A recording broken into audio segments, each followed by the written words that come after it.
Brazil ভক্তদের কাছে দীর্ঘদিনের এক আক্ষেপের জায়গার নাম সেন্টার ফরওয়ার্ড। আপনি যদি কোনো একজন ব্রাজিল ভক্তকে জিজ্ঞাসা করেন তাহলে তিনি তার আক্ষেপ প্রকাশ করতে গিয়ে সবার আগে নেইমার জুনিয়রকে রাখবেন, তারপরে যে জায়গাটা নিয়ে কথা বলতে চাইবেন সেটা খুব সম্ভবত সেন্টার ফরওয়ার্ড। একজন প্রপার নাম্বার 9-এর অভাব ব্রাজিল ধুঁকছে সেই রোনালদো নাজারিওর পরের যুগ থেকে।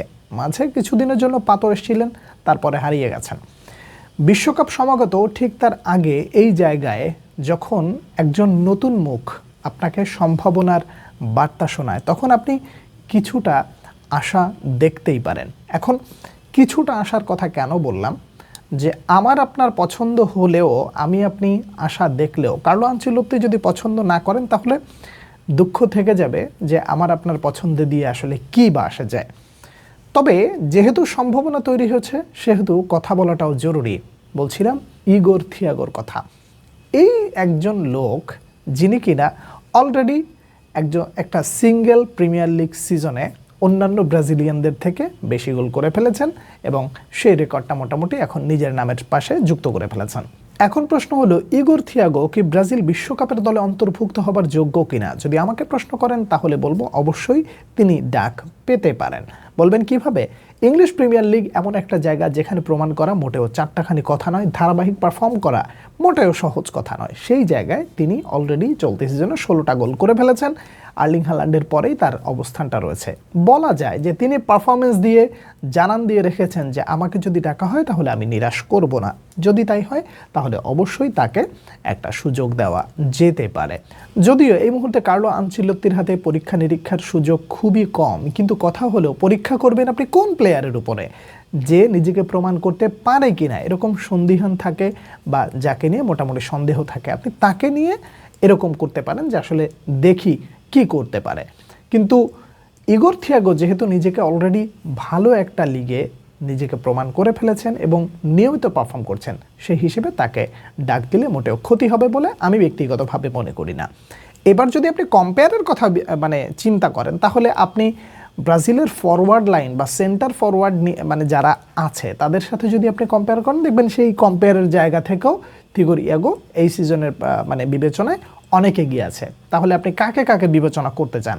আপনি জোয়াও পেদ্রোর কথা বলবেন, রিচার্লিসনের কথা বলবেন, গ্যাব্রিয়েল জেসুসদের কথা বলবেন? এই যেই নামগুলো বললাম এই নামগুলো থিগোর ইয়াগোর আশেপাশে এই সিজনের পারফরমেন্স অনুযায়ী বলা যায় না যে তারা রয়েছে।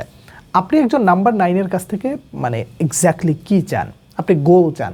আপনি কখনো তাকে বলবেন না যে ভাই তুমি মধ্য মাঠে এসে ড্রিবলিং করে তারপরে বিল্ড আপ করে সামনের দিকে চলে যাও। তো এটা এক একটা প্লেয়ারের এক এক ধরনের নেচার। আপনি জোয়াও পেদ্রোর দিকে আপনি যখন দেখবেন, আপনি তার খেলাটা যদি ফলো করেন তাহলে আপনি দেখবেন যে সে একটু নিচের দিকে এসে বিল্ড আপ করে তারপরে ফরওয়ার্ড লাইনের দিকে যায়। আপনি অবশ্যই মিডফিল্ড থেকে যদি আরও নিচে নামায় নিয়ে আসতে চান জোয়াও পেদ্রোকে, আপনি সেটাও পারবেন।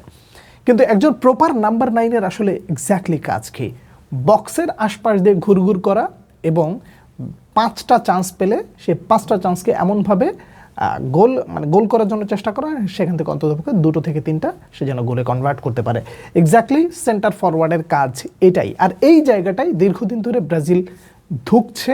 এখন অবধি আমি যদি বলি যে তারা এখনও ধুঁকছে, সেটা বললে মোটেও ভুল হবে না। তো আপনি যখন বিশ্বকাপ সমাগত ঠিক সেই সময় যখন ইগোর থিয়াগোর মতন একজন প্লেয়ার প্রিমিয়ার লিগে নিয়মিত পারফর্ম করে যাচ্ছে, গোল করছে, তখন আপনি চোখ বন্ধ করে অন্তত একটু স্বস্তির নিঃশ্বাস ফেলতেই পারেন যে না, অবশেষে বোধহয় এই জায়গাটায় একটা যোগ্য মানুষ পাওয়া যাচ্ছে। তার চেয়ে বড় কথা হলো, আপনি যদি জোয়াও পেদ্রো থেকে নিয়ে শুরু করে রিচার্লিসন, গ্যাব্রিয়েল জেসুস এই নামগুলো বিবেচনা করেন, তখন আপনি একটা স্বস্তি পাবেন যে না, এরা ব্রাজিল জাতীয় দলে ছিল, আশেপাশে ছিল, বিবেচনাধীন ছিল, যে কারণে এই নামগুলো খুব সহজে আপনার মুখ থেকে চলে আসবে বা বিবেচনাধীন থাকবে। কিন্তু একটা নতুন মানুষের কথা যখন আপনি বিবেচনা করবেন, তখন পারফরমেন্স সবার আগে আপনাকে বিবেচনা করতেই হবে। তো চলতি সিজনের বিবেচনায় আপনি কি কোনোভাবেই থিয়াগোকে সাইডে রাখতে পারেন? সেই সুযোগটা কি আছে? নেই।